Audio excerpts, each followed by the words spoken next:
तो कैसे हो मेरे दोस्तों। मैं आशा करता हूँ शानदार तरीके से आप लोग अपनी लाइफ को एंजॉय कर रहे हो, अपनी सेहत, फैमिली और पढ़ाई का ध्यान काफ़ी अच्छे से रख रहे हो।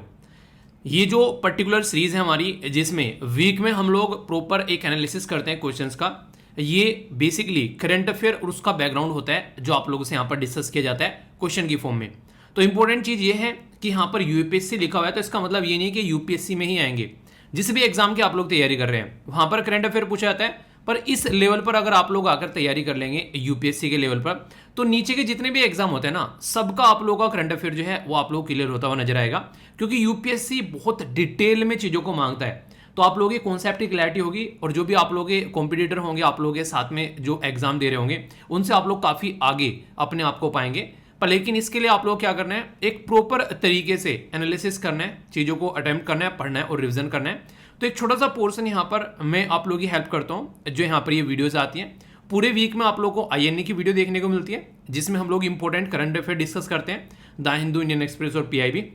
और ये जो वीक में वीडियो आती है, इसमें जो भी डिस्कस किया जाता है उसके तो क्वेश्चन होती हैं, काफ़ी सारे आप लोगों को एक्स्ट्रा भी क्वेश्चन देखने को मिलते हैं, जो कि आप लोगों को एक प्रॉपर स्टडी में लाने का काम करते हैं। और आप लोग अपने आप को चेक कर पाते हो कि आप लोगों की पढ़ाई जो है वो किस डायरेक्शन में चल रही है।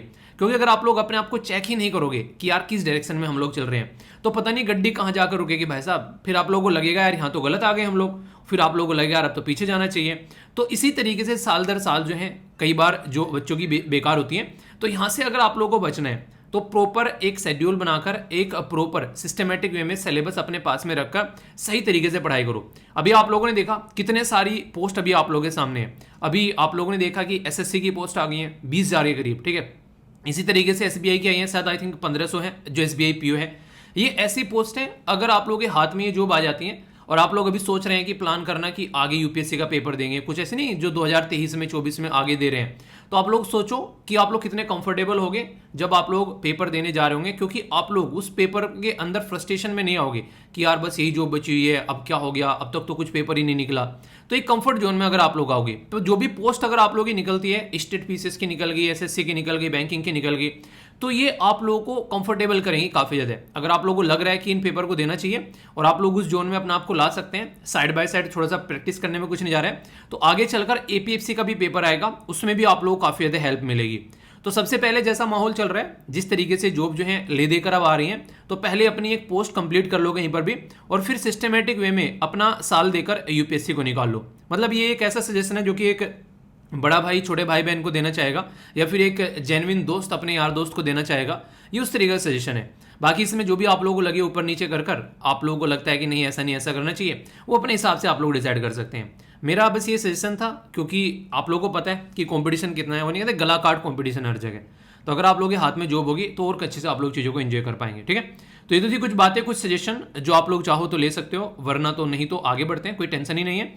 इस पर्टिकुलर वीडियो को मैं एक अच्छे लेवल पर डिस्कस करूंगा। जो भी क्वेश्चन होंगे वैसे क्वेश्चन होंगे जिसमें कई कई स्टेटमेंट होगी, ताकि टॉपिक को भी हम लोग ढंग से कवर कर सकें। तो ये पैटर्न आप लोग समझिएगा, ठीक है। तो कोई भी डाउट जो है वो माइंड में आप लोगों को नहीं होना चाहिए। तो आइए डिस्कशन आगे बढ़ाते हैं बिना किसी देरी के। सबसे इंपॉर्टेंट चीज यहाँ पर ये, जो भी क्वेश्चन आप लोगों को स्क्रीन पर दिखेगा, आप लोगों को प्रैक्टिस करनी है, और प्रैक्टिस करनी है खुद से एक बार, और फिर आंसर देखना है। अगर गलत होगा तो वो यहीं पर ही गलत हो जाएगा, एग्जाम में आप लोगों का गलत नहीं होगा। और अगर यहाँ पे गलत हो गया तो आप लोग कुछ नया सीखने को मिलेगा, और यहाँ पे भी सही हो रहा है तो एग्जाम में तो सही होगा ही होगा। तो इसका मतलब ये है कि आप लोग एक अच्छे प्रिपरेशन के जोन में हैं। पूरा कंप्लीट होने के बाद में जो भी लेक्चर होगा उसमें आप लोगों को ये बताना है कि आप लोगों के कितने मार्क्स आए, और आप लोग जो पीछे 2 टेस्ट ऑलरेडी हो चुके हैं उससे कितना ज़्यादा आप लोग अपने आप को इंप्रूव कर पा रहे हैं, या फिर नीचे जा रही है गड्डी तो कहाँ पर कमी रह रही है, तो आप लोग को चेक करने का एक मौका मिलेगा अपने आप को, ठीक है। तो ये बात जरूर ध्यान रखिएगा। बड़ा ही शानदार सा क्वेश्चन है यहाँ पर। अगर आप लोग इन 3 राज्य से आते हैं तो आप लोग तो इस क्वेश्चन के ऊपर स्टार लगा लेना कि आप लोगों से डायरेक्ट क्वेश्चन यहाँ पर पूछा जा सकता है। और आप लोगों को पता है कि रिसेंटली ये चीज़ें काफ़ी ज़्यादा अभी न्यूज़ में भी थी कि अलग अलग राज्य में अर्बन एम्प्लॉयमेंट की स्कीम को कैसे लेकर चलना है, यानी कि शहरों में जो लोगों को रोजगार प्रोवाइड कराना है उसके ऊपर फोकस क्या देना है। शहरों के बारे में क्यों बात की जा रही है, क्योंकि गाँव में ऑलरेडी आप लोगों को एमजी नरेगा देखने को मिलता है, जो कि ऑल ओवर कंट्री के अंदर में उसको ढंग से इंप्लीमेंट किया जाता है। अब यहाँ पर बात करते हैं शहरों के लिए कोई प्रॉपर ऐसी स्कीम नहीं है, तो उसके लिए कई बार कई सारे राज्य जो हैं वो अलग अलग से अपनी स्कीम चलाकर रखते हैं। तो उसी के चलते यहाँ पर ये बड़ा ही प्यारा सा क्वेश्चन है आप लोगों के सामने, और ये बिल्कुल यूपीएससी के पैटर्न पर है। क्योंकि इस लेवल पर अगर आप लोग तैयारी करोगे तो फिर किसी भी एग्जाम में आप लोग कोई दिक्कत देखने को नहीं मिलेगी, क्योंकि यहाँ पर एलिमिनेशन भी आप लोग यूज नहीं कर पाओगे। इस तरीके से 1 पेयर 2 पेयर और 3 पेयर वाली बात की जा रही है।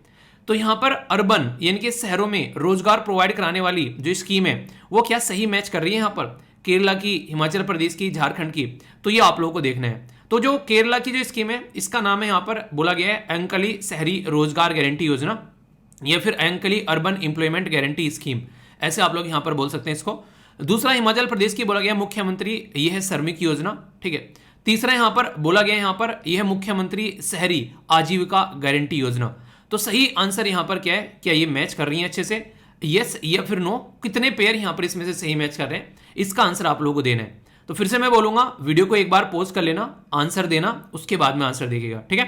ओके, आइए आगे चलते हैं। मैं आशा करता हूं आप लोगों ने इसको जरूर पॉज किया होगा। और देखिए यहाँ पर चीटिंग नहीं करनी है, ठीक है। चीटिंग यहाँ पर किसी के साथ में आप लोग कर भी नहीं सकते हैं। अगर चीटिंग आप लोग कर रहे हैं तो अपने साथ में आप लोग चीटिंग कर रहे हैं, वो नहीं कहते कि अपने ही पैरों पर कुल्हाड़ी मार रहे हैं, क्योंकि यहाँ पर नंबर कितने आ रहे हैं वो मैटर नहीं करता है, एग्जाम में नंबर कितने आ रहे हैं वो मैटर करेगा। तो यहाँ पर सीखने की प्रवृत्ति आप लोग ज्यादा रखो, अपने लिए थोड़ा सा ट्रस्टवर्दी रहो। अगर गलत हो रहा है तो कोई दिक्कत नहीं है, उसको लिख दो कमेंट बॉक्स में गलत हो गया। यहाँ पर इमेज बनाने से कुछ नहीं होने वाला है, एग्जाम में निकलेगा तो ही दुनिया में इमेज बनेगी और तो ही जिंदगी आगे बढ़ेगी, ठीक है। तो इसलिए मैं आशा करूंगा कि ट्रस्टवर्दी रहोगे। और एक तरीके से जैसे मैं एसएलवी आर्मी बोलता हूँ, तो एसएलवी आर्मी तो वैसे भी ट्रस्टवर्दी रहती है। तो मैं आशा करता हूँ कि आप लोग उस चीज पर भी खरे उतरोगे। तो जो क्वेश्चन गलत है तो गलत ही लिखना है अपना, ठीक है। आंसर देखते हैं, आंसर है यहाँ पर ए, ओनली फर्स्ट पेयर यहाँ पर सही है, बाकी दोनों पेयर जो है ये गलत है। ये का आंसर ये है और ये का आंसर ये है, यानी कि ये दोनों पेयर जो हैं ये आप लोगों को अपोजिट देखने को मिलेंगे। ये अलग अलग टाइम पर स्कीम लाई गई। जो केरला के द्वारा स्कीम लाई गई थी वो 2010 में लाई गई थी। इसी के साथ में जो स्कीम लाई गई थी हिमाचल प्रदेश के द्वारा ये 2020 में लाई गई थी। और जो लॉन्च किया गया था जो यहाँ पर मुख्यमंत्री श्रमिक योजना ये 2020 में लाई गई थी। तो ये अलग अलग है यहाँ पर, ये दोनों स्कीम जो है राज्य की, ये मैंने अपोजिट कर दी वहां पर स्टेटमेंट के अंदर में। तो प्रॉपर कुछ ऐसा आप लोगों को देखने को मिलेगा, ठीक है। और बाकी केरला की स्कीम बिल्कुल सही मैच कर रखी थी वहां पर। बाकी इसके अलावा अगर आप लोग किसी भी दूसरे स्टेट्स के अंदर आते हैं तो आप लोगों को जाकर चेक करना है क्या आप लोगों के राज्य में भी कोई ऐसी स्कीम लॉन्च कर रखी है जिससे यहाँ पर शहरों को कैसे रोजगार प्रोवाइड कराना है शहर में रहने वाले लोगों को। तो ये याद रखिएगा। तो आंसर क्या हो गया, आंसर यहाँ पर इसका ए हो गया। ओके, इंटरेस्टिंग और इंपॉर्टेंट क्वेश्चन आप लोगों के सामने यहाँ पर बात की जा रही है टीबी यानी कि ट्यूबरकुलोसिस को एंड करने की बात की जा रही है 2030 तक, ठीक है। ये डायरेक्टली या फिर इनडायरेक्टली यहाँ पर कौन से सस्टेनेबल डेवलपमेंट गोल में मेंशन किया गया है? आप लोगों को पता है टोटल मिलाकर 17 सस्टेनेबल डेवलपमेंट गोल होते हैं, जिसमें अलग अलग गोल में अलग अलग बातें की जा रही है। यानी कि कहने का मतलब यह कि हम लोग किस गोल से क्या क्या चीजें सुधार सकते हैं वो हम लोगों ने 2005 में ही 2015 में ही डिसाइड कर लिया था। अभी हम लोग क्या कर रहे हैं, हम लोग यहाँ पर बेसिकली चीजों को लेकर चल रहे हैं आगे कि कैसे उनको हम लोग को कंप्लीट करना है। कंप्लीट तो बड़ी जल्दी हो जाने थे पर लेकिन कहीं ना कहीं कोविड-19 ने जो है खस्ता हालत कर दी, जिसकी वजह से बहुत सारे जो हमारे टारगेट थे वो हम लोग अब कंप्लीट नहीं कर पा रहे हैं। तो उनके लिए अलग से चीजों को लेकर चलना पड़ रहा है। तो जैसे मैं आप लोगों को बताऊं, सस्टेनेबल डेवलपमेंट गोल पहला है, पहले आप लोग इसको अटेम्प्ट कर लीजिए। फर्स्ट, सेकंड, थर्ड या फोर्थ किसमें यहाँ पर ट्यूबरकुलोसिस के बारे में मेंशन है, ठीक है। आंसर दे दीजिए, उसके बाद में आंसर देखिएगा। ओके, तो अब मैं आप लोगों को एक्सप्लेन करता हूं आंसर। सस्टेनेबल डेवलपमेंट गोल जो पहला है उसमें आप लोगों को बात करेगा कि नो पॉवर्टी यानी कि गरीबी जो है वो नहीं होनी चाहिए, सोसाइटी में से गरीबी मिटानी है, ये पहला है। सस्टेनेबल डेवलपमेंट गोल जो दूसरा है उसमें बात करते हैं जीरो हंगर। जीरो हंगर मतलब यानी कि भूखमरी को मिटाना है सोसाइटी में से। बहुत सारे लोग आज भी ऐसे हैं यार, सड़कों पर सोते हैं, प्रॉपर खाना नहीं उनको मिल पाता है। तो ये दिक्कतें आप लोगों को देखने को मिलेगी। सस्टेनेबल डेवलपमेंट गोल जो तीसरा है वो यहाँ पर बातें करता है, ये यहाँ पर गुड हेल्थ और इसी के साथ में वेलबींग के बारे में, यानी कि हेल्थ और आप लोगों को स्वस्थ रहना है, वेलबींग रहना है। और सस्टेनेबल डेवलपमेंट गोल जो 4 है वो क्वालिटी ऑफ एजुकेशन के बारे में बात करता है। आप लोगों को याद होगा मैंने हमेशा बोला है कि पहले हेल्थ आती है उसके बाद में क्वालिटी ऑफ एजुकेशन आती है। अगर एक इंसान हेल्दी ही नहीं है तो वो अच्छे से पढ़ाई कैसे कर पाएगा? उसकी बॉडी में अगर बेसिकली बीमारी घुसी हुई है तो खुद आप लोग सोच सकते हैं कभी कभी फीवर आता है, सर में दर्द रहता है तो पढ़ने का मन नहीं करता है, ठीक है। तो हेल्थ पहले आएगी, उसके बाद में आप लोगों का एजुकेशन आएगा। तो इसलिए यहां पर अगर आप लोगों से पूछे जाए हेल्थ के बारे में मैंने बात की तो सस्टेनेबल डेवलपमेंट गोल 3 है। तो 3 के अंदर आप लोगों को ये चीजें मेंशन देखने को मिलेगी। तो आंसर क्या हो गया? आंसर यहां पर सी हो गया। इस तरीके से आप लोग समझ सकते हैं। तो याद रखिएगा यहां पर जो एंड करना है ट्यूबरकुलोसिस को 2030 तक करना है और सस्टेनेबल डेवलपमेंट गोल में भी 3.3 है। 3.3 मतलब इसके अंदर भी फिर डिवाइडेड है, कई सारे आप लोगों को गोल देखने को मिलेंगे। Global tuberculosis programme and report 1+1 initiative जो है यहाँ पर ये मल्टी सेक्टोरल अकाउंटेबिलिटी लेकर चलता है, जो कि WHO के द्वारा लाया जाता है ताकि ट्यूबरकुलोसिस यानी कि टीबी को खत्म किया जा सके। इसी के साथ में मॉस्को डिक्लेरेशन है कि टीबी को एंड कर रहे हैं, 2017 में यहां पर आप लोगों को देखने को मिला। और डब्ल्यूएचओ का ज्वाइंट इनिशिएटिव है कि फाइंड ट्रीट ऑल, यानी कि जिसको भी बीमारी है उनको सबको आप लोगों को बेसिकली चेक करना है, उनको ढूंढना है और ढूंढ कर उनको ऐसे मच्छरों को मारते हैं ना, ऐसे टीबी को मारना है। और हैशटैग एंड टीबी ये टारगेट रखा गया और इसमें फंड भी किया गया अलग अलग ऑर्गेनाइजेशन के द्वारा और पार्टनरशिप मिलकर यहां पर काम किया गया।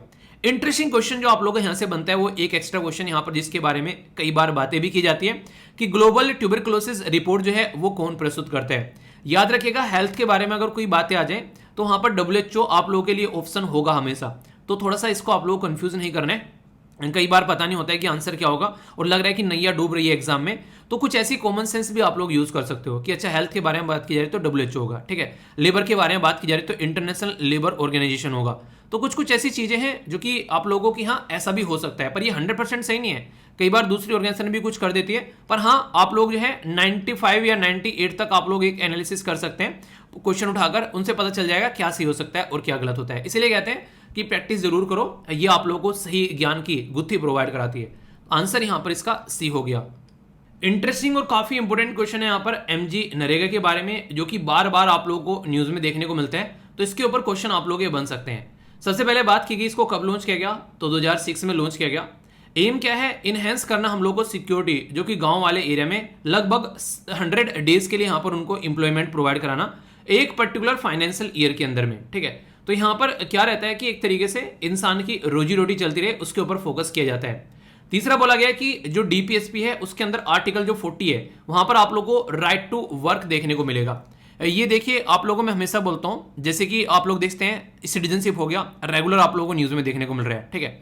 इसी तरीके से आप लोगों को यहां पर देखने को मिलेगी बहुत सारी ऐसी चीजें हैं जो कि आप लोगों को रेगुलर चीजें जो हैं वो आप लोगों को देखने को मिलती हैं। तो आप लोगों की रेस्पॉन्सिबिलिटी बनती है कि इन चीजों के ऊपर आप लोग थोड़ा सा फोकस करें। मतलब फोकस कैसे करना है, यानी कि जैसे जो भी चीजें आप लोगों को रेगुलर न्यूज में देखने को मिलती हैं, अगर उनको आप लोग प्रॉपर वे में चीजों को लेकर चलोगे, उनको थोड़ा सा पहले से ही प्रिपेयर करके चलोगे, तो बहुत सारी प्रॉब्लम आप लोगों को झेलनी नहीं पड़ेगी। तो इसलिए थोड़ी थोड़ी बातें, ये डायरेक्ट भी क्वेश्चन बनता है, ऐसा है आप लोगों से स्टेट पीसीएस में तो डायरेक्ट क्वेश्चन बन जाता है या फिर एसएससी के अंदर में, ठीक है। तो यहां पर बोला गया कि ए में बोला गया 1 और 2, बी में बोला गया 2 और 3, सी में बोला गया 1 और 3, डी में बोला गया ऑल ऑफ द अबव। तो आंसर देखिएगा, पहले आंसर दे लेना एक बार, ठीक है, और अपने लिए ट्रस्टवर्दी रहना है। मैं चेक करने नहीं आ रहा हूं क्योंकि आप लोगों को चेक भी नहीं किया जा सकता, अपने आप से आप लोगों को अकाउंटेबल ठहराना है, ठीक है। तो क्या है सही, यहां पर ये स्टेटमेंट बिल्कुल गलत है, बाकी ऊपर की दोनों स्टेटमेंट बिल्कुल सही है। अब थोड़ा सा डिटेल में एक्स्ट्रा यहां पर कवर कर लेता हूं ताकि कोई भी डाउट आप लोगों के माइंड में न रहे। MG NREGA, national rural employment guarantee act जो है यहाँ पर, ये एक तरीके से एक ऐसा कानून है जिसको पहले नरेगा बोला गया था और बाद में इसके सामने हम लोगों ने एमजी लगा दिया, यानी कि महात्मा गांधी, क्योंकि महात्मा गांधी जी भी चाहते थे कि गांव का विकास हो। इसीलिए डीपीएसपी के अंदर में जब आप लोग जाएंगे पार्ट 4 में, तो वहां पर आर्टिकल 40 जो है वो पंचायती राज सिस्टम के बारे में बात करते हैं और ये गांधीयन प्रिंसिपल की कैटेगरी में भी आता है। पर लेकिन यहां पर मैं बात कर रहा हूं आर्टिकल 41 के बारे में। 41 बात करता है राइट टू वर्क के बारे में, यानी कि सबको यहां पर काम मिलना चाहिए। पर लेकिन ये डीपीएसपी है जिसको आप लोग directive principle of state policy बोलते हो, पार्ट 4 के अंदर आती है। अगर आप लोगों को जॉब नहीं मिल पाती है और आप लोग अनएम्प्लॉयमेंट घूम रहे हैं, आप लोगों के पास में कोई जॉब नहीं है, बेरोजगार है, तो आप लोग कोर्ट में नहीं जा सकते कि भाई साहब हम लोग बेरोजगार घूम रहे हैं, क्योंकि किसी भी कंट्री के पास में इतने रिसोर्सेज नहीं होते हैं कि वो सबको जॉब प्रोवाइड करा सके। रिसोर्स लिमिटेड है, इसलिए यहां पर इसको लेकर आप लोग कोर्ट में नहीं जा सकते। पर हां, यहां पर अगर पार्ट 3 की बात करें जिसमें फंडामेंटल राइट आते हैं, आर्टिकल 12 से लेकर आर्टिकल 35 तक का, उसके लिए आप लोग कोर्ट में जरूर जा सकते हैं, क्योंकि आप लोगों को अधिकारों की बात यहां पर की जा रही है। और अंग्रेजों ने जितना अत्याचार किया है, तो हमारे जो संविधान निर्माता हैं वो यहां पर इस चीज को लेकर बड़ी सतर्क थे कि अंग्रेजों जैसी हालत हमारे देश में आगे ना हो जाए फिर, तो इसलिए उन्होंने इस चीज के ऊपर खासा फोकस दिया। तो ये काफी इंपॉर्टेंट है यहां पर। तो याद रखिएगा, एम है कैसे हम लोग यहां पर लोगों को एम्प्लॉयमेंट प्रोवाइड करा सकते हैं। और यहां पर कोई स्किल की जरूरत नहीं है, अगर आप लोग मेहनत करना जानते हैं, गड्ढा भी खोदोगे, मिट्टी भी डालोगे, तो भी यहां पर जॉब आप लोगों को मिल जाएगी। तो ये ऐसा प्रोग्राम बनाया गया अनस्किल्ड लेबर फोर्स के लिए, जो कि हमारे देश में काफी ज्यादा है। सबसे पहले 1991 में पीवी नरसिम्हा राव जी थे, उनके द्वारा इसको प्रपोज किया गया और बोला गया कि ग्राम पंचायत इसको इंप्लीमेंट करेगी। इसीलिए आप लोगों ने देखा होगा कोविड-19 के टाइम पर जो भी लोग गांव में आए दूसरे स्टेट से जो वर्क कर रहे थे कहीं ना कहीं पे, उनको पंचायत ने थामा और यहां पर उनको प्रॉपर एक सिस्टमेटिक वे में एमजी नरेगा के थ्रू जॉब मिली और उनकी रोजी रोटी चलती रही, बहुत सारे लोगों की डेथ होने से बच गई। तो ये बेसिक स्टेटमेंट जो है आप लोग याद रखिएगा। बाकी यहाँ पर आर्टिकल 21 जो है वो राइट टू लाइफ के बारे में बात करता है विद डिग्निटी। और वो कैसे होगी? एक बेरोजगार इंसान है, उसको सब एक तरीके से अनादर से देखते हैं, और जैसे उसकी जॉब लग जाती है ऐसा लगता है कि पता नहीं कौन से पंख लग गए उसके अंदर में, उसको सब इज्जत देने लगते हैं। तो इतना फर्क आप लोगों को देखने को मिलेगा। जो लोग आप लोगों को एक तरह गलत तरीके से ट्रीट कर रहे थे, जॉब लगते ही वो आप लोगों को रिस्पेक्ट पे करना स्टार्ट कर देते हैं। ये मैं नहीं कह रहा हूं, ये आप लोगों ने अपने आसपास भी देखा होगा, ठीक है? तो ये याद रखिएगा। तो कल को कुछ भी अगर इसको लेकर डाउट हो तो डाउट नहीं रहना चाहिए। ये एटलीस्ट 2 आर्टिकल जो काफी इंपॉर्टेंट है, ये आप लोग कम से कम याद जरूर रखिएगा, ठीक है? तो राइट टू वर्क के बारे में यहां पर बात की जा रही है। तो सही आंसर क्या होगा अगर देखा जाए यहां पर? तो आंसर हो गया ए। तो इस तरीके से टॉपिक को तैयार करो। अब यहां से एमजी नरेगा से अगर आप लोग देखोगे ये किस पर्टिकुलर लॉन्च किया गया, एमजी नरेगा गांधी जी के नाम के सामने लगाया गया, कितने दिन का प्रोवाइड कराता है, किसके द्वारा लॉन्च किया गया, आर्टिकल 41 क्या है, आर्टिकल 21 राइट टू वर्क कहां पर लिखा हुआ है, ये सारी चीजें अलग अलग क्वेश्चन बन के पूछी जा चुकी है। इसी में से पूरे पेपर उठा के देखेंगे, 4 से 5 क्वेश्चन आप लोग को एग्जाम के अंदर जरूर मिल जाएंगे। पहले एक ग्रुप बोला जाता था जिसका नाम हुआ करता था G7। अभी इस ग्रुप का पहले G8 हुआ करता था, अभी इस ग्रुप का नाम है G7। इस ग्रुप में से एक कंट्री बाहर निकल गया। अगर इतना भी आप लोगों को पता है, जो मैंने कई बार आप लोगों को पढ़ाया, तो एक क्वेश्चन आप लोग यहाँ पर बेसिकली आराम से अटेम्प्ट कर लोगे। बोला जा रहा है कि कौन सा मेंबर है जो नोट यहाँ पर अभी एक तरीके से G7 का पार्ट नहीं है। कनाडा, इटली, जापान और रसिया। आप लोगों को याद होगा यहाँ पर पहले इसको G8 बोला जाता था, पर लेकिन जैसे ही यहाँ पर यूक्रेन का जो क्रीमिया वाला रीजन है वो रसिया ने हथियाया, वैसे ही यहां पर रसिया को G8 ग्रुप से लात मारकर बाहर भगा दिया और इसको G7 ग्रुप बना दिया। तो फिलहाल ये जो G7 ग्रुप आप लोगों को देखने को मिलेगा, इसमें सारी डेवलप कंट्री आप लोगों को यहां पर नजर आएगी, और एशिया से इकलौती कंट्री आप लोगों को यहां पर देखने को मिलेगी, वो है जापान। तो ये कुछ ऐसी बेसिक चीजें हैं जो आप लोग याद रखिएगा। अभी रिसेंटली यूक्रेन मुद्दे के ऊपर ये बहुत ज्यादा न्यूज में भी रही सारी चीजें, तो आगे भी क्वेश्चन आप लोगों से यहां पर बनने के चांसेस हो सकते हैं, ठीक है? तो जापान एशिया से अकेले यहां पर, और बाकी रसिया को भी बाहर निकाला गया। तो ये कुछ बेसिक चीजें हैं। अभी रिसेंटली लेटेस्ट G7 की मीटिंग जो है वो कहां पर हुई है, ये क्वेश्चन मैं आप लोगों से पूछना चाहूंगा, क्योंकि काफी डिटेल में मैंने ये आर्टिकल डिस्कस किया था। इंटरेस्टिंग भी है क्वेश्चन और इंपॉर्टेंट भी है। और बात की जा रही है 2+2 डायलॉग के बारे में। 2+2 डायलॉग जिसमें यहां पर कई सारी कंट्री पार्टिसिपेट करती हैं। तो यूएसए, ऑस्ट्रेलिया, जापान और रसिया, ये कंट्री आप लोगों को यहां पर देखने को मिलती हैं। तो यहां पर 2+2 डायलॉग इंडिया का कौन सी कंट्री के साथ में होता है, ये आप लोगों को बताना है। काफी इंटरेस्टिंग है यहां पर ये, और ये आप लोगों के लिए कंफ्यूजिंग क्वेश्चन भी हो सकता है, पर लेकिन अगर माइंड में क्लैरिटी रहेगी तो फिर आप लोग कंफ्यूज नहीं होंगे इसको लेकर। मैं आप लोगों को बता देता हूं, पहले आप लोग क्वेश्चन अटेम्प्ट कर लीजिए और फिर आंसर देख लीजिएगा। क्वेश्चन अटेम्प्ट करने के लिए जब भी बोलता हूं तो वीडियो को पॉज कर लिया करो और आंसर दे लिया करो, ठीक है? आप लोगों के फायदे के बारे में बात कर रहा हूं यहाँ आप लोग थोड़ा सा इसको जरूर करना, ओके? आप लोगों को पता है क्वाड नाम का ग्रुप है। क्वाड का मतलब होता है बेसिकली 4 मतलब कौन कौन है यहाँ पर? इंडिया है, पहले तो अपने बारे में बात करते हैं, फिर यूएस से आप लोगों को देखने को मिलेगा, फिर आप लोगों को यहाँ पर जापान, और फिर आप लोगों को ऑस्ट्रेलिया देखने को मिलेगा। हमारा 2+2 डायलॉग है वो सारी की सारी क्वाड कंट्री के साथ में है। पहली स्टेटमेंट तो आप लोगों को याद रखनी है। तो यानी कि यूएसए के साथ भी है, ऑस्ट्रेलिया के साथ भी है और जापान के साथ में भी है, ठीक है? तो इसका मतलब रसिया नहीं है। आंसर ये हो गया, नहीं ऐसा नहीं है। क्वाड प्लस रसिया के साथ में हमारा जो है वो आप लोगों को 2+2 डायलॉग देखने को मिलेगा। तो यानी कि आज की डेट में हमारा इनके साथ में 2+2 डायलॉग है। और इस 2+2 डायलॉग में जो इंटरेस्टिंग चीज है, डिफेंस मिनिस्टर और इसी के साथ में हमारे एक्सटर्नल अफेयर मिनिस्टर, यानी कि दोनों एस जयशंकर साहब और राजनाथ साहब जो हैं वो यहाँ पर पार्टिसिपेट करते हैं, जिसके चलते यहाँ पर हाई लेवल की मीटिंग इसको काफी ज्यादा माना जाता है। तो ये कंट्री है जिनके साथ में हमारा ये रिलेशन आप लोगों को देखने को मिलता है। तो एक कंट्री के दोनों मिनिस्टर और दूसरी कंट्री के दोनों मिनिस्टर मिलते हैं यहाँ पर।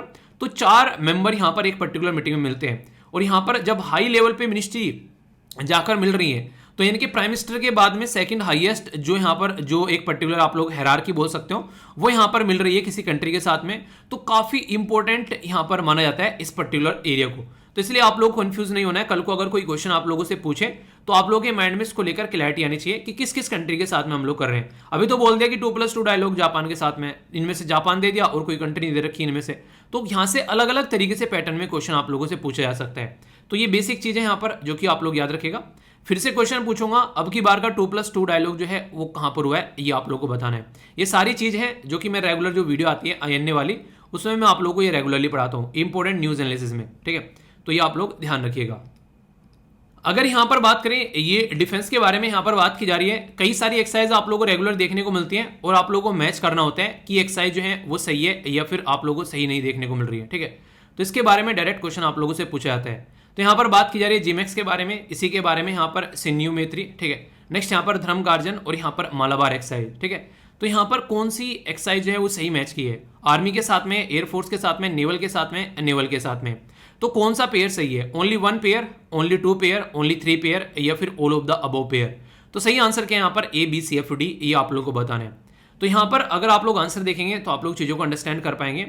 तो जो जिमेक्स है यहाँ पर ये एक नेवल एक्सरसाइज है, ठीक है। और यहाँ पर क्या बोला है? यहाँ पर बोला गया है आर्मी एक्सरसाइज है, यानी कि पेयर 1 जो है वो आप लोगों को यहाँ पर गलत देखने को मिलेगा, ठीक है।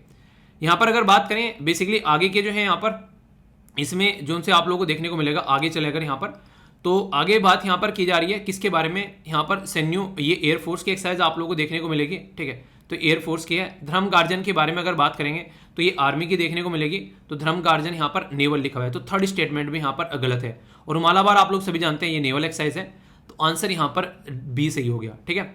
ये अलग अलग भी क्वेश्चन आप लोगों से पूछे जा सकते हैं। ये अगर आप लोग एसएससी या बैंकिंग में जाएंगे तो यहाँ से डायरेक्ट अलग अलग क्वेश्चन आ जाएंगे कि बताओ यहाँ पर जो ये आर्मी, ये नेवल किस किस की एक्सरसाइज है यहाँ पर, तो ऐसे आप लोग बोल सकते हो। तो कोई भी कंफ्यूजन अगर माइंड में रहेगा तो फिर आप लोग चीज़ों को अच्छे से लेकर नहीं चल पाओगे। तो इसलिए इन चीज़ों को आप लोग ध्यान रखिएगा। कई बार आप लोगों से ऐसे क्वेश्चन पूछे जाते हैं, तो बेसिक फंडा इसके पीछे ये रहता है कि टॉपिक को इस तरीके से तैयार करा दूं, अब वहां से कोई भी क्वेश्चन पूछ ले आप लोगों से किसी भी तरीके से, तो अगर आप लोगों ने प्रॉपर तैयारी कर रखी है तो फिर कोई दिक्कत आप लोगों को नहीं होनी चाहिए, ठीक है। एक और क्वेश्चन आप लोगों के सामने यहाँ पर ये युद्ध अभ्यास के बारे में बात की जा रही है कि स्टार्ट की गई थी 2004 में। ये एक्सरसाइज जो है ये होस्टेड की जाती है बाई एनुअली, ऑल्टरनेटिवली इंडिया और यूएसए के अंदर में। नेक्स्ट यहाँ पर बात की जा रही है एम है कैसे हम लोग एक दूसरे को अंडरस्टैंड कर सकते हैं और मिलकर दोनों आर्मीज यहाँ पर चीजों को आगे लेकर चल सकती है। तो सही आंसर आप लोगों को यहाँ पर क्या देखने को मिल रहा है? तो युद्ध अभ्यास जो है वो किस किस के बीच में होता है अगर क्वेश्चन पूछा है, और सही याद रखिएगा हमेशा सबसे पहले आप लोगों को ये देखना है कि करेक्ट पूछा गया है या फिर इनकरेक्ट पूछा गया है, ठीक है। तो ये इंटरेस्टिंग होता है, अगर आप लोग इसको नहीं देखोगे तो फिर दिक्कत है कि मतलब क्या है, ठीक है, करेक्ट है कि इनकरेक्ट है।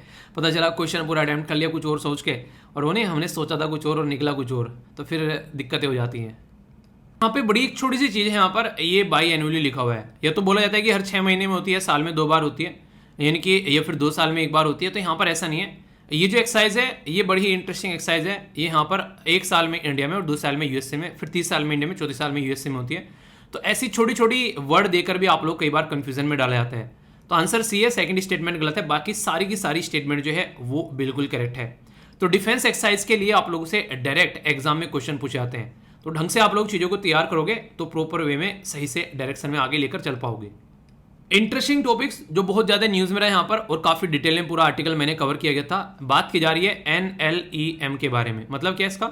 इसको बोलते हैं national list of essential medicine, यानी कि ऐसी दवाइयाँ जो कि जरूरी है, तो उनके लिए एक लिस्ट तैयार की जाती है और उस लिस्ट में यहाँ पर इस तरीके से दवाइयों को रखा जाता है ताकि जो भी पर्टिकुलर कोई बीमार आदमी है उसको यहाँ पर कोई दिक्कत नहीं देखने को मिले। और खासकर सबसे बड़ी बात ये रहती है कि इंसान जो है यहाँ पर दवाई इतनी महंगी है उसके चक्कर में ऐसा ना हो कि वो इंसान की डेथ हो गई है।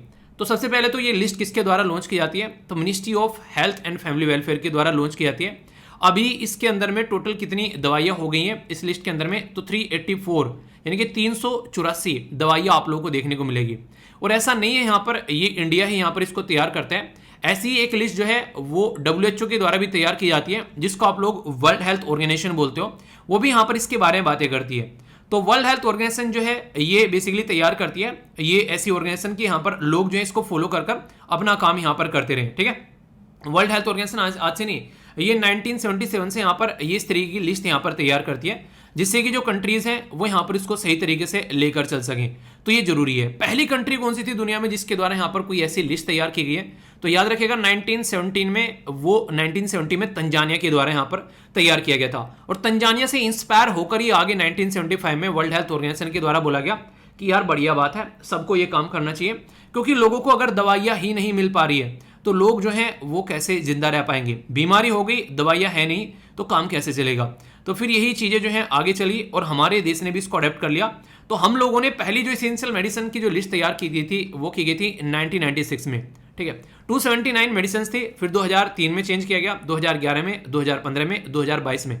तो ये पैटर्न आप लोग यहाँ पर देखने को मिलेगा। पर लेकिन हम जो है इसको कब कब चेंज कर रहे हैं, हम लोग इसको कोई पैटर्न नहीं है, पहले 2003 में आ गया, फिर 11 में, फिर 15 में, फिर 22 में। पर लेकिन अगर पूछ ले कि WHO इसको कब कब चेंज करता है, तो इसके बारे में भी आप लोगों से क्वेश्चन जो है वो एग्जाम में पूछे जाते हैं। इससे रिलेटेड एक अगला क्वेश्चन है आप लोगों के सामने यहाँ पर। इंडिया ने जो फ्रेम किया यहाँ पर लाइन ऑफ द इसेंशियल जो मेडिसिन लिस्ट जो एक तरीके से रिलीज की गई थी डब्ल्यूएचओ के द्वारा। फर्स्ट नेशनल लिस्ट जो है इसेंशियल मेडिसिन की इंडिया में 1996 में 279 यहाँ पर दवाइयाँ थी। तो सही आंसर यहाँ पर क्या है, तो दोनों क्वेश्चन आप लोग अटेम्प्ट करने हैं। यहाँ पर बोला गया कि इसमें क्या क्या ध्यान रखा जाता है क्राइटेरिया, कि changing disease burden, cost effectiveness, fixed dose combination और यहाँ पर एफिकेसी और सेफ्टी दवाई की। तो दोनों क्वेश्चन एक साथ आप लोग अटेम्प्ट कर सकते हैं। काफी इंटरेस्टिंग है यहाँ पर ये क्वेश्चन और आप लोगों से एग्जाम में पूछे भी जा सकते हैं। एक और इंटरेस्टिंग क्वेश्चन, 3 क्वेश्चन होंगे एक ही टॉपिक से, ताकि टॉपिक आप लोग का पूरा तैयार हो जाए। डब्ल्यूएचओ की जो ईएमएल है यानी कि इसेंशियल मेडिसिन जो लिस्ट है वो एवरी ईयर अपडेट की जाती है। ठीक है, यहाँ पर बोला गया तंजानिया में 1970 में देखने को मिली थी। फर्स्ट जो मॉडल यहाँ पर ये इसेंशियल मेडिसिन का जो पब्लिश किया गया था ये 1977 में, जिसमें 186 दवाइयाँ थी। तो सही आंसर यहाँ पर क्या है, ए में बोला गया 1 and 2, बी में बोला गया 2 and 3, सी में बोला गया 1 and 3, डी में बोला गया ऑल ऑफ द अबव। तो ये जो 3 क्वेश्चन है आप लोगों के सामने, ये तीनों के तीनों क्वेश्चन आप लोग अटेम्प्ट करने। एक तीर से 3 निशाने हो गए, तो तीनों क्वेश्चन को वीडियो को पॉज कर एक बार अटेम्प्ट कर लो और फिर आप लोगों को यहाँ पर आंसर देखना है कि आप लोगों ने कितने सही तरीके से आंसर दिया। ठीक है, पहला क्वेश्चन आप लोगों को बता देता हूँ, वीडियो पॉज कर लेना, अब मैं आंसर बताने जा रहा हूँ। ठीक है, पहले यहाँ पर आंसर इसका डी हो गया। तो ये आप लोग यहाँ पर देखते हैं, जिसमें ये आप लोगों को दवाइयाँ देखने को मिलेगी। ऐसी ऐसी चीजें यहाँ पर होनी चाहिए, ये क्राइटेरिया बेसिकली, जिसके बेस पर इसको यहाँ पर डाला जाता है। ठीक है, एक तो सबसे पहले तो यहाँ पर ये रहता है कि कोई बीमारी अगर उसका चेंज हो रहा है नेचर, तो वो कैसे उसकी दवाई अवेलेबल होनी चाहिए, अच्छी दवाई होनी चाहिए, सस्ती दवाई होनी चाहिए। और यहाँ पर एक तरीके से ये भी ध्यान रखना है कि दवाई बनाने वाले को पैसा भी मिले, ऐसा नहीं कि उसको पैसा नहीं मिल रहा है तो दवाइयाँ बनानी ही छोड़ देगा। तो आंसर यहाँ पर इसका डी हो गया। नेक्स्ट जो क्वेश्चन आप लोगों के सामने है, इसमें अगर बात करेंगे तो इंडिया के बारे में बात की जा रही है। तो यहाँ पर फ्रेम किया गया only line of essential medicine list replace की गई डब्ल्यूएचओ के द्वारा, यानी कि वर्ल्ड हेल्थ ऑर्गेनाइजेशन के द्वारा। फर्स्ट नेशनल लिस्ट जो है इसेंशियल मेडिसिन की वो 1996 में आप लोगों को देखने को मिली। 279 मेडिसिन इसके अंदर यहाँ पर देखने को मिली। तो यहाँ पर आप लोगों को क्या बताना है, याद रखिएगा मैंने जानबूझकर बोला नहीं था, यहाँ पर इनकरेक्ट पूछा गया आप लोगों से। ठीक है, तो इस तरीके से आप लोग ध्यान देखिएगा, कोई भी कंफ्यूजन आप लोगों को नहीं होना चाहिए। तो यहाँ पर ये आप लोगों से इनकरेक्ट पूछ ले तो क्वेश्चन जरा सी देर में आप लोगों का अपोजिट हो जाएगा। एक और छोटी बात, यहाँ पर ये डब्ल्यूएचओ नहीं है, यहाँ पर डब्ल्यूटीओ आप लोगों को देखने को मिलेगा। तो ये भी आप लोग कंफ्यूज होना है। ठीक है, कई बार देखा मैंने भी क्या किया, यहाँ पर जल्दी में इसको डब्ल्यूएचओ पढ़ा, और ये जानबूझकर पढ़ा उस टाइम पर भी मैंने, क्योंकि मैं आप लोगों को यहाँ पर ये फील कराना चाहता था कि जब आप लोग फ्लो में चलते हो तो कई शब्द ऐसे होते हैं आप लोगों ने फील भी नहीं किया होगा। मैं डब्ल्यूटीओ को डब्ल्यूएचओ बोल के चला गया। नोटिस किया, किस ने अच्छा नोटिस किया ये बात? अगर मैं आप लोगों से पूछूं, एग्जाम में जब आप लोगों के माइंड में प्रेशर होता है ना, आप लोग कुछ ऐसा ही फील करते हो वहां पर कि हेल्थ के बारे में बात की जा रही है, मेडिसिन के बारे में बात की जा रही है, तो डब्ल्यूटीओ डब्ल्यूएचओ दिखने लगता है। अब ये रियलिटी है, आप लोग अपना एक्सपीरियंस देख सकते हैं। अगर आप लोगों ने कोई एग्जाम दिया है तो ये प्रेशर होता है जब ऐसी हरकतें होती हैं। तो पहली स्टेटमेंट यहाँ पर इनकरेक्ट होगी और दूसरी स्टेटमेंट करेक्ट है। सारा का सारा आंसर डिटेल में आप लोगों के सामने यहाँ पर, तो कोई भी कंफ्यूजन आप लोगों को नहीं होना चाहिए। ठीक है, एक और क्वेश्चन था यहाँ पर, ये किसके बारे में था, किस के द्वारा क्या क्या लॉन्च किया गया। तो यहाँ पर जो फर्स्ट स्टेटमेंट है यहाँ पर याद रखिएगा, यहाँ पर करेक्ट पूछा गया है। तो फर्स्ट स्टेटमेंट बोला डब्ल्यूएचओ जो है उसके द्वारा अपडेट किया था एवरी ईयर नहीं, यहाँ पर ये एवरी 2 ईयर इसको अपडेट करता है। ठीक है, डब्ल्यूएचओ जो है उसके द्वारा 1997 में यहाँ पर इसको पब्लिश किया गया, और यहाँ पर एवरी 2 ईयर अपडेट करता है, क्योंकि इतना नहीं होता कि हर साल अपडेट किया जाए। और हमारी कंट्री तो एवरी 2 ईयर भी नहीं करता है। जैसे अभी मैंने आप लोगों को बताया हमने लास्ट टाइम कब किया था। ठीक है, सबसे पहले 1996 में, फिर 2003 में, कितने टाइम बाद, फिर 11 में, फिर 15 में, फिर 22 में। तो हमारा कुछ पैटर्न आप लोगों को यहाँ पर ऐसा देखने को मिलेगा। तो ये कुछ तीनों के तीनों क्वेश्चन ऐसे हैं जो कि डायरेक्ट एग्जाम में आप लोगों से इंडिविजुअल क्वेश्चन के तौर पे भी पूछे जा सकते हैं। तो अगर प्रॉपर वे में आप लोग चीजों को स्टडी करके जाते हो तो कभी भी आप लोगों को एग्जाम में अनकंफर्टेबल फील नहीं होने दूंगा। बस थोड़ा सा ये करना कि जो भी पढ़ा रहा हूं उसको प्रॉपर वे में रिविजन करके चले जाना, और किसी चीज की जरूरत नहीं है। ठीक है, तो आई होप कि आप लोग इसको समझ पाए होंगे। ये एक ऐसी एक्सरसाइज थी जो रिसेंटली अभी न्यूज में थी, जिसका नाम है एक्सरसाइज काकादू। तो एक्सरसाइज काकादू के बारे में कौन सी स्टेटमेंट करेक्ट है ये आप लोगों को बताना है। बोला गया कि यहाँ पर बाइएनियल एक्सरसाइज आप लोगों को देखने को मिलेगी, यानी कि द्विवार्षिक अभ्यास। रॉयल ऑस्ट्रेलियन नेवी सपोर्ट की जाती है यहाँ पर रॉयल ऑस्ट्रेलियन आर्मी के द्वारा। ये 1993 में यहाँ पर स्टार्ट की गई थी। तो सही आंसर यहाँ पर क्या है ये आप लोगों को बताना है। ठीक है, ए में बोला गया 1 and 2, में बोला गया 2 and 3, सी में बोला गया 1 and 3, डी बोला गया all of the above. Attempt कर लो, जब एक्सप्लेनेशन सुनोगे तो आप लोग कई सारी इंटरेस्टिंग चीजें जानने को मिलेगी। अच्छा ठीक है, तो पहले एक बार अटेम्प्ट कर लिया करो यार। ठीक है, अभी आंसर बताता हूं आप लोगों को, इसका आंसर सही क्या है। आंसर है यहाँ पर सी, मतलब ये सही है यहाँ पर कि हाँ ये द्विवार्षिक एक्सरसाइज है। अब इंपॉर्टेंट क्या है यहाँ पर, सबसे बड़ी बात तो यहाँ पर ये, जब क्वाड ग्रुप के बारे में आप लोग बात करेंगे तो उसके अंदर 4 मेंबर आप लोगों को देखने को मिलेंगे। तो आर्मी जो 4 मेंबर आप लोगों को देखने को मिलेंगे, इंडिया, इसी के साथ में जापान, ऑस्ट्रेलिया और यूएसए। तो यहाँ पर उसी के साथ में फिर एक अलग अलग एक्सरसाइज भी आप लोग कई सारी देखने को मिलती है। तो जो रॉयल ऑस्ट्रेलियन जो आर्मी है, ये एक नेवल एक्सरसाइज है जिसका नाम है काकादू। तो याद रखिएगा, ऐसी एक्सरसाइज को यहाँ पर कभी भी जो नेवल एक्सरसाइज हो वहां पर आर्मी सपोर्ट नहीं करेगी। क्यों? क्योंकि आर्मी जो है वो जमीन पर रहती है, तो आर्मी कैसे सपोर्ट करेगी? अगर जहाज उड़ाना है पानी के ऊपर जाकर, तो एयरफोर्स यहां पर पार्टिसिपेट कर सकती है। ठीक है, तो रॉयल ऑस्ट्रेलियन एयरफोर्स यहां पर पार्टिसिपेट करेगी। और ये एक ऐसी एक्सरसाइज है जिसमें 25 के करीब कंट्री जो है वो पार्टिसिपेट करती है। तो हमारी कंट्री के द्वारा भी यहां पर पार्टिसिपेट किया गया, जिसकी वजह से यहां पर ये न्यूज में आ गई। तो इसलिए इंपॉर्टेंट क्या होगी हमारे लिए, क्योंकि हम भी यहां पर पार्टिसिपेट कर रहे हैं, तो ये काफी ज्यादा इंपॉर्टेंस होगी इसकी। और जब हम लोग बात करते हैं हमारी मालाबार एक्सरसाइज के बारे में, तो आप लोगों को पता होगा कि मालाबार एक्सरसाइज में भी यहां पर ऑस्ट्रेलिया के द्वारा भी पार्टिसिपेट किया जाता है। वैसे स्टार्ट तो की गई थी 1992 में इंडिया और यूएसए के द्वारा, पर लेकिन फिर चीजें आगे जैसे ही बढ़ने स्टार्ट होगी तो यहाँ पर जापान भी ज्वाइन हो गया। किस ईयर में हुआ बताइए जरा। और फिर आगे चलकर रिसेंटली अभी ऑस्ट्रेलिया भी उसका पार्ट बन चुके हैं, क्योंकि ये सारे के सारे क्वाड का भी पार्ट है। तो ये अलग अलग क्वेश्चन कई बार आप लोगों से पूछे जा चुके हैं। टॉपिक को तैयार कर लो, क्वेश्चन अपने आप तैयार हो जाएंगे और माइंड में कंफ्यूजन नहीं होगा। इंटरेस्टिंग क्वेश्चन है यहाँ पर, मालाबार एक्सरसाइज नेवी की एक्सरसाइज है। एक्सरसाइज जो यहाँ पर बात की जा रही है पिच ब्लैक, ये एयरफोर्स की एक्सरसाइज है। ऑस्ट्रेलिया इंडिया की जो एक्सरसाइज है यहाँ पर, ये इंडेक्स, ये आर्मी की एक्सरसाइज है। सही आंसर क्या है यहाँ पर, ये आप लोगों को बताना है। ए में बोला गया है ओनली पेयर 1, बी में बोला गया है ओनली पेयर 2, सी में बोला गया है ऑल जो भी 3 है यहाँ पर, और डी में बोला गया है नन ऑफ द अबव। तो सही आंसर है, अगर आप लोग बताइए कि सही आंसर क्या होगा। ध्यान से अगर देखो यहाँ पर, ये मैंने आप लोगों से डिस्कस की मालाबार अभी नेवी की है, तो एक पेयर तो सही जरूर होगा। ठीक है, तो इसका मतलब यहाँ पर ये हो गया कि ये आंसर गलत हो गया यहाँ पर। ठीक है, तो इसमें इसी के साथ में यहाँ पर जो ये वाली एक्सरसाइज है, एक्सरसाइज पिच ब्लैक, ये एयरफोर्स की एक्सरसाइज यहाँ पर बोला जा रहा है। ठीक है, तो एक्सरसाइज पिच ब्लैक जो है वो एयरफोर्स की एक्सरसाइज है यहाँ पर। अगर बात करें तो आंसर अगर आप लोग देखेंगे ये एयरफोर्स की है, जो ये वाली एक्सरसाइज है ये नेवी की है लास्ट वाली। तो सेकंड स्टेटमेंट यहाँ पर सही है 2। ठीक है, तो आंसर क्या हो गया, बी सही हो गया, थर्ड नहीं है यहाँ पर। ठीक है, तो ये ऐसी चीजें अगर डिफेंस की आप लोग तैयारी कर रहे हैं एनडीए सीडीएस की, तो वहां पर आप लोगों से डायरेक्ट क्वेश्चन बनेंगे और फिर बोलोगे क्वेश्चन कहां से आ गया। तो भाई साहब ऐसे ऐसे क्वेश्चन है, अगर इस लेवल पर अगर तैयारी करोगे तो एग्जाम में कंफर्टेबल फील करोगे। ठीक है, इंटरेस्टिंग क्वेश्चन है यहाँ पर, और ये काफी ज्यादा न्यूज में भी है। इसको बोलते हैं विंडफॉल टैक्स। विंडफॉल टैक्स यहाँ पर आप लोगों को देखने को मिला, ये किस काम में आता है, तो करेक्ट स्टेटमेंट बतानी है। गवर्नमेंट का रेवेन्यू बढ़ाता है, तो नॉर्मल सी बात है कोई भी टैक्स लगेगा गवर्नमेंट का रेवेन्यू बढ़ेगा। प्रोवाइड पब्लिक सर्विस, इसकी हेल्प से पब्लिक सर्विस प्रोवाइड कराई जा सकती है। कैन रीपे इंटरेस्ट, जो एक तरीके से बियरिंग कस्टमर, यानी कि एक तरीके से जो ब्याज देने वाले ग्राहक हैं को चुकता कर एक तरीके चुका सकते हैं। ठीक है, इसके मतलब मैं आप लोगों को समझाऊंगा, अभी आप लोग चीजों को ढंग से अंडरस्टैंड कर पाओगे। पहले तो विंडफॉल टैक्स जो है आप लोग उसको समझिए। मान लीजिए अभी जो है काफी लार्ज स्केल पर कोविड-19 की वजह से बहुत सारी चीजें बर्बाद हो गई, पर लेकिन बहुत सारे लोगों ने बहुत सारे एक्स्ट्रा पैसा भी कमाया। मतलब नॉर्मल टाइम में जितना पैसा वो कमा सकते थे उससे कहीं ज्यादा पैसा उनके द्वारा कमाया गया।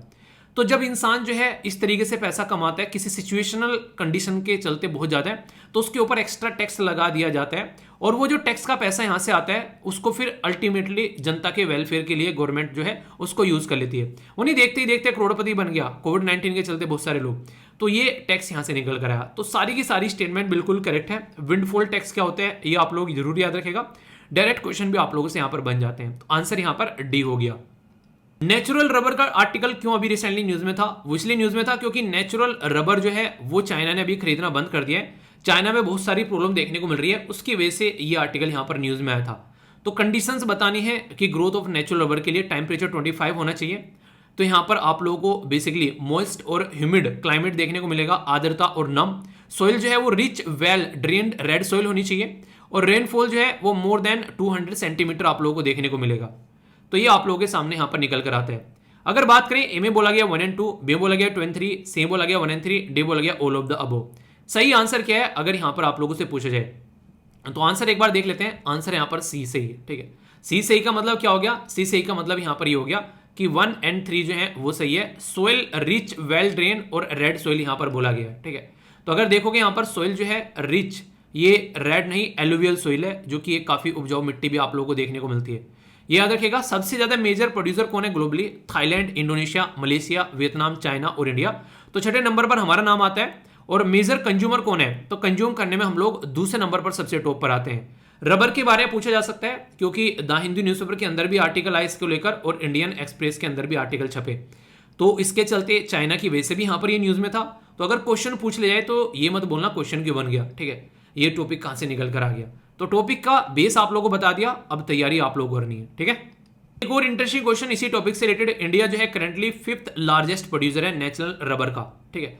तो ये आप लोगों को देखने को मिलेगा, more than 1/3 of the Indian total natural rubber जो है वो कंज्यूम की जाती है करंटली, मतलब थ्रू द जो इंपोर्ट, यानी कि इंपोर्ट के थ्रू आप लोगों को यहाँ पर चीजें देखने को मिलेगी, हम लोग अपनी पूर्ति नहीं कर पाते हैं। Top rubber producer state Kerala, Karnataka और आप लोगों को तमिलनाडु देखने को मिलेगा। सही आंसर क्या है? ए में बोला गया 1 2, बी में बोला गया 2 3, सी में बोला गया 1 3 और डी में बोला गया all of the above. Attempt कर लो और फिर आंसर आप लोग देखिएगा यहाँ पर, ठीक है। क्वेश्चन का यहाँ पर इंटरेस्टिंग क्वेश्चन, यहाँ का आंसर है ए, क्योंकि इंडिया ने रिसेंटली अभी यहाँ पर रिप्लेस किया कंट्री को और हम लोग 5वें नंबर पर आ गए नेचुरल रबर के प्रोडक्शन में। तो इसलिए यहाँ से आप लोगों की क्वेश्चन यहाँ पर बन सकते हैं। फर्स्ट रबर प्लांट जो है वो 1902 में, जब यहाँ पर आप लोग बोल सकते हैं कि जो अंग्रेज हुआ करते थे, तो जो रिवर है उसका नाम है पेरियार, केरला रिवर के किनारे पर, आप केरला पेरियार रिवर के किनारे पर आप लोगों को देखने को मिलेगा। हमारी कंट्री में केरला, तमिलनाडु और कर्नाटका, केरला में सबसे ज्यादा, तमिलनाडु में उससे कम, कर्नाटका में उससे कम, तो सबसे ज्यादा यहाँ पर आप लोगों को देखने को मिलेगा।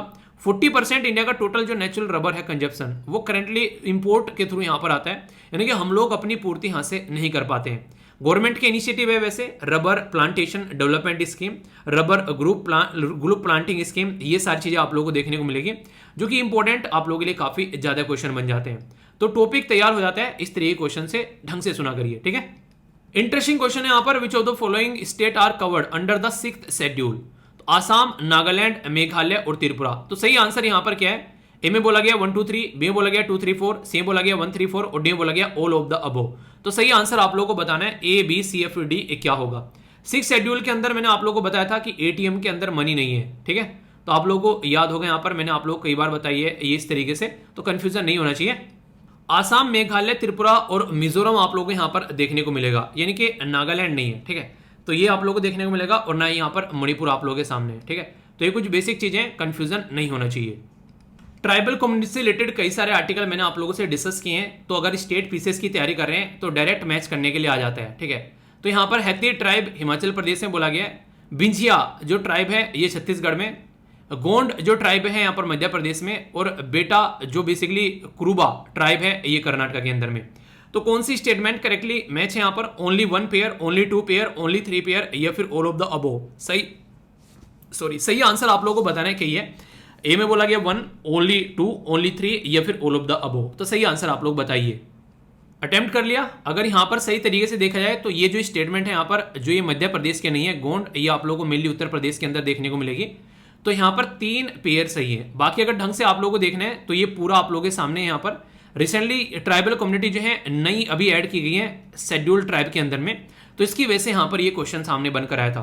तो इस तरीके से चीजों को तैयार करिए ताकि आप लोग चीजों को ढंग से अंडरस्टैंड कर सकें, ठीक है। तो कंफ्यूजन नहीं होना चाहिए।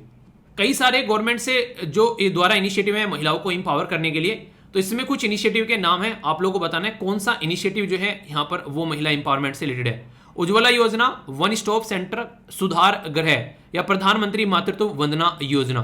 तो सही आंसर यहाँ पर क्या है? ए में बोला गया 1 2 3, बी में बोला गया 2 3 4, सी में बोला गया 1 3 4 और डी में बोला गया ऑल ऑफ द अबोव। तो सही आंसर आप लोग क्या है ये यहाँ पर जरूर बताइए, ताकि कोई भी क्वेश्चन बने तो एग्जाम में आप लोग कंफर्टेबल फील करें। तो ये आप लोग हमेशा ध्यान रखिए, अक्सर आप लोगों से एग्जाम में क्वेश्चन पूछे आते हैं, पर बेसिक अगर तैयार होगा तो कंफ्यूजन देखने को नहीं मिलेगा, ठीक है। तो आंसर क्या है? आंसर है डी, ये सारी चीजें। बेटी बचाओ बेटी पढ़ाओ अभी रिसेंटली काफी ज्यादा न्यूज में था, तो ये कुछ ऐसी प्रोग्राम है जो कि अगर आप लोग वुमेन इंपावरमेंट के बारे में कुछ लिखने के लिए आ जाए तो वहां पर आप लोग इसका इस्तेमाल कर सकते हैं, कोई भी कंफ्यूजन नहीं होना चाहिए, ठीक है।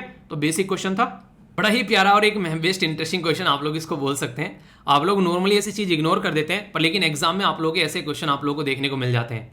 बात की जा रही है विच of the following state share the border with only 2 state in the north east India, यानी कि नॉर्थ ईस्ट के साथ में कौन से 2 स्टेट हैं जो बॉर्डर टच करते हैं, ठीक है। नॉर्थ ईस्ट में स्टेट के साथ में 2 राज्य के साथ में, त्रिपुरा, अरुणाचल प्रदेश, मिजोरम। ये मैं एक्सपेक्ट कर रहा हूँ इस क्वेश्चन का आंसर बिना देखे आप लोग दो यार, ठीक है।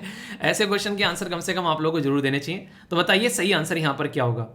सही आंसर जो है इसका वो है ए, यानी कि आप लोगों को देखने को मिलेगा त्रिपुरा और अरुणाचल प्रदेश। मिजोरम जो है वो 3 राज्य के साथ में टच करता है, जैसे कि देख सकते हैं इधर त्रिपुरा हो गया, इधर मणिपुर हो गया, इधर आसाम हो गया। अरुणाचल प्रदेश यहाँ पर टच करता है किसके साथ में? ये आप लोगों को आसाम देखने को मिलेगा और ये नागालैंड। बाकी क्वेश्चन ऐसा भी आप लोगों से पूछा सकता है, ऐसा कौन सा राज्य है जो ओनली 1 स्टेट की बाउंड्री को टच करता है? तो ये आप लोगों को यहाँ पर मेघालय देखने को मिलेगा। तो इस तरीके से भी क्वेश्चन पूछे जा सकते हैं, इसलिए कहता हूँ अपनी कंट्री के साथ में। उन्हें कहते आप लोगों ने अमिताभ बच्चन जी का डायलॉग सुना, आओ कभी गुजरात में थोड़ा वक्त तो गुजारो। तो इंडियन मैप के साथ में आप लोग थोड़ा वक्त तो गुजारो, बहुत सारी चीज़ें आप लोगों को समझ में आएगी और आप लोग उसको एंजॉय भी कर पाओगे। एग्रीकल्चर जो कि काफ़ी ज़्यादा न्यूज़ में रहता है, और याद रखिएगा एग्रीकल्चर जो है हमारी कंट्री में 7वें शेड्यूल के अंदर में 3 लिस्ट हैं, यूनियन लिस्ट, स्टेट लिस्ट और कॉन्करेंट लिस्ट। तो एग्रीकल्चर जो है वो स्टेट लिस्ट के अंदर में आता है। तो यहाँ पर एग्रीकल्चर से रिलेटेड इनिशिएटिव जो है वो काफ़ी इंपॉर्टेंट है, कई बार पूछ ले आते हैं। तो बोला गया है पाम ऑयल मिशन, PMFBY या PM किसान या एग्रीस्टेक। तो कौन कौन से एग्रीकल्चर से रिलेटेड इनिशिएटिव है, करेक्ट आंसर आप लोगों को देना है। ए में बोला गया 1 2 3, बी में बोला गया 2 3 4, सी में बोला गया 1 3 4, डी में बोला गया ऑल ऑफ द अबव। सही आंसर आप लोग बताइए, देखता हूं कौन सही आंसर देता है। वीडियो को पॉज कर लेना, बहुत ही मेहरबानी होगी आप लोगों की, इससे मुझे काफ़ी तसल्ली मिलेगी मेरे दिल को कि आप लोगों ने सही से चीज़ों को इंपॉर्टेंट खासकर क्वेश्चन को एंजॉय किया। ठीक है, आंसर क्या है, आंसर है डी। मतलब यहाँ पर ये सारे जो भी मिशन है, प्रधानमंत्री फसल बीमा योजना, प्रधानमंत्री किसान Samman Nidhi Yojana, agri stack, unified farmer service platform, national e governance, इसी के साथ में जो प्लान इन एग्रीकल्चर, सब मिशन अगर बात करें ऑन एग्रीकल्चर जो एक तरीके से मैकेनाइजेशन। ठीक है, तो ये इनिशिएटिव है यहाँ पर, जो कि आंसर आप लोगों को डी देखने को मिलेगा। तो अगर एग्रीकल्चर के बारे में भी कुछ लिखने के लिए पूछ ले आप लोगों से, तो ये सारे क्वेश्चन है जो कि आप लोगों को बहुत ही बड़ा एक तरीके से फायदा पहुंचाते हुए नजर आएंगे। तो बेसिक है पर लेकिन तैयार होना चाहिए। G20 बहुत ज्यादा न्यूज में है और आगे भी न्यूज में रहने वाला है। तो G20 जो कंट्री है उसमें पूछा गया, बोला गया 20 कंट्री है इन दिस ग्रुप। ठीक है, ये अकाउंट करती है 85% ऑफ द वर्ल्ड GDP और 2/3 ऑफ इट्स पॉपुलेशन। तीसरा बोला गया जो ग्रुप है no permanent staff of its own, यानी कि इसका खुद का कोई परमानेंट स्टाफ नहीं है। तो सही आंसर क्या है आप लोगों को बताना है। ए में बोला गया 1 2, बी बोला गया 2 3, सी बोला गया 1 3, डी बोला गया ऑल ऑफ द अबव। तो सही आंसर क्या है यहाँ पर, A B C या फिर डी, ये आप लोगों को बताना है। इसका मतलब क्या हो गया, इसका मतलब यहाँ पर हो गया G20 मतलब क्या होता है, इसका मतलब सीधा आप लोगों को देखने को मिलेगा कि 20 देश हैं, पर लेकिन ऐसा नहीं है। इसमें यूरोपियन यूनियन प्लस आप लोगों को 19 कंट्री देखने को मिलती है। तो पहली स्टेटमेंट यहाँ पर गलत हो जाती है, तो आंसर बी बिल्कुल सही है। तो इस तरीके से समझ सकते हैं, तो आंसर यहाँ पर बी हो गया। कोई भी कंफ्यूजन आप लोगों को नहीं देखना चाहिए, ये तरीके से आप लोग चीजों को याद रखिएगा। ठीक है, तो इससे क्या होगा, इससे आप लोग चीजों को लंबे समय तक समझ पाओगे। अभी G20 बहुत ज्यादा न्यूज में आता है, तो कंफ्यूजन आप लोगों को नहीं रहेगा, तो दिक्कत नहीं रहेगी। छोटा सा क्वेश्चन यहाँ पर बोला जा रहा है कि डेयरी ऑब्जर्व करता है वर्ल्ड मिल्क डे, तो ये कब सेलिब्रेट किया जाता है, 25 में, जून यहाँ पर अगर बात करें 1, जुलाई 13 या फिर अगस्त 27। तो बताइए सही आंसर क्या है, A B C F D। सही आंसर यहाँ पर क्या, ये है बी। तो डायरेक्ट क्वेश्चन आप लोगों से पूछ लिया जाए तो याद रखिएगा, तो सस्टेनेबल डेवलपमेंट जो है बेसिकली उसके ऊपर फोकस किया जाए, तो सस्टेनेबिलिटी के ऊपर फोकस किया जाता है डेयरी सेक्टर को, क्योंकि काफी इंपॉर्टेंट है यहाँ पर इन्वायरमेंट के लिए भी, न्यूट्रिशन के लिए भी, सोशियो इकोनॉमिक इंपावरमेंट के लिए भी। तो दूध जो है वो एक तरीके से इंपॉर्टेंट पार्ट है। स्टेब्लिश किया गया था फूड एंड एग्रीकल्चर ऑर्गेनाइजेशन के द्वारा, जिसको FAO आप लोग बोलते हो। ठीक है, तो ये भी इंपॉर्टेंट है, थोड़ा सा इस ऑर्गेनाइजेशन के बारे में जाकर पढ़ लेना, कुछ ज्ञान की गुत्थी मिल जाएगी। ठीक है, इंटरेस्टिंग और डायरेक्ट क्वेश्चन यहां पर पूछा जाता है। बात की जा रही है स्टेटमेंट यहां पर इंडेक्स ऑफ इंडस्ट्रियल प्रोडक्शन, जिसको IIP भी आप लोग बोलते हो। ये मैंने काफी इंपॉर्टेंट तरीके से आप लोगों को एक्सप्लेन किया है कई बार, पर टेलीग्राम पर SLV PDF पर जाकर आप लोग IIP सर्च करोगे तो यहां पर हिंदी और इंग्लिश में आप लोगों को इसके ऊपर पूरा आर्टिकल भी डिटेल में मिल जाएगा कि IIP क्या है, किसके द्वारा कंपाइल किया जाता है, बेस ईयर क्या है, किसके द्वारा कब कब यहाँ पर ये मर्ज कर क्या बनाया गया, कोर सेक्टर का कितना प्रेजेंटेशन है, सारी चीजें आप लोगों के सामने है। तो बेस ईयर बोला गया यहाँ पर क्या है, यहाँ पर ये बोला गया 2011-12। गवर्नमेंट एजेंसी जो है वो पॉलिसी मेकिंग के पर्पज में हेल्प करता है और NSO के द्वारा इसको कंपाइल किया जाता है। तो आंसर क्या है सही यहाँ पर, तो सी सही है, यानी कि ऑल स्टेटमेंट बिल्कुल करेक्ट है यहाँ पर। ठीक है, तो कोई कंफ्यूजन नहीं होना चाहिए, ये ministry of statistics and programme implementation के द्वारा ये तैयार किया जाता है। तो डायरेक्ट आप लोगों से एग्जाम में क्वेश्चन बनते हैं यहाँ से भी। ठीक है, GI टैग के बारे में इंटरेस्टिंग क्वेश्चन यहाँ पर, ज्योग्राफिकल इंडिकेशन जो बेसिकली दिया जाता है, इसको भौगोलिक संकेतक बोलते हैं। इसमें बोला गया कि गवर्न किया जाता है ये WTO के द्वारा, और ट्राइब्स जो ट्रेड रिलेटेड जो इनके ये राइट्स होते हैं उसके बारे में। इसी के साथ में यहाँ पर ये एक प्राइमरली एंड एग्रीकल्चर और नेचुरल या मैन्युफैक्चर्ड प्रोडक्ट के लिए यहाँ पर बात की जाती है। ये बोला गया कि जो टैग है वो 10 साल के लिए वैलिड होता है। तो सही आंसर यहाँ पर क्या है, ये आप लोगों को बताना है। ए में बोला गया ओनली 1, बी में बोला गया ओनली 2, सी में बोला गया ऑल 3, डी बोला गया none of the above. A B C F D सही आंसर क्या है, तो सही आंसर यहाँ पर बी, यानी कि 2 स्टेटमेंट करेक्ट है।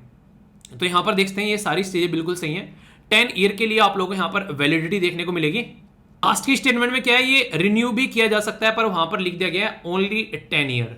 ठीक है, तो ये स्टेटमेंट गलत हो जाती है। ठीक है, तो ऐसे क्वेश्चन आप लोगों से पूछा जा सकता है, तो कोई कंफ्यूजन नहीं होना चाहिए, माइंड में क्लैरिटी रहेगी तो अच्छे से चीजों को समझ पाओगे। तो ये था टोटल आज का डिस्कशन। कैसा लगा जरूर बताना, कोई भी डाउट हो उसको दूर करना है आप लोगों को। और इसी के साथ में रेगुलरली ये वीडियो आती है, आप लोग इसको एंजॉय करते रहिए। फीडबैक जरूर देना लाइक या डिसलाइक कर, ताकि मुझे पता चलता रहे कि आप लोगों को ये वीडियो कैसी लग रही है, और यूट्यूब को भी पता चलता रहे कि आप लोगों ने इस वीडियो को एंजॉय किया है या फिर नहीं। तो आज का लेक्चर यहीं पर समाप्त करते हैं, नेक्स्ट वीडियो में मिलता हूं, तब तक अपना ध्यान रखिए और रेगुलर वाली वीडियो जरूर देखते रहिए। तो बड़ों को नमस्ते, छोटों को प्यार, छोटी सी लाइफ है एंजॉय करार। मिलता हूं नेक्स्ट वीडियो में, तब तक के लिए जय हिंद।